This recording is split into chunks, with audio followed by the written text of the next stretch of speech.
прошло.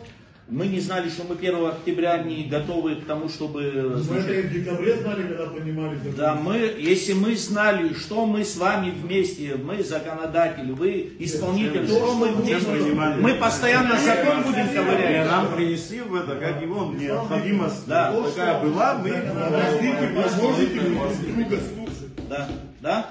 То, что законодательная власть не требовала, законодательная власть все сделала. Так? И в декабре приняли изменения, и в мае приняли изменения. Говорит как полупреданность. Как нам сделать, чтобы граждане могли осуществлять сделки? Отсрочить вступление Вы инициативу, послушайте, можно я скажу? Дмитрий Михайлович, тот орган, который должен был заняться этим делом непосредственно к 1 октября, но не получилось, да, не смогла. Дальше, какой норматив, какой законопроект мы имеем на сегодня, что вы нам сегодня принесли для того, чтобы отсрочить то, что вы говорите. Вот это предложение где?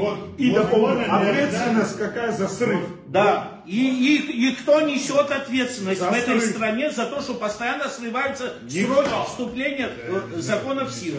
Кто понес ответственность? Можно выступить? Да, Можно задать вопрос?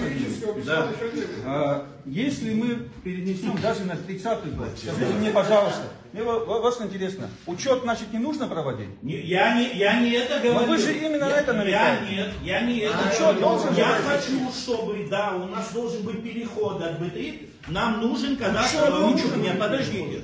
Если исполнительная власть не может, учет нам нужен. Учет же есть сегодня в БТИ, но почему-то, послушайте, вся информация находится сегодня в БТИ. Вы сегодня как нашим гражданам совершить сделки? Объясните.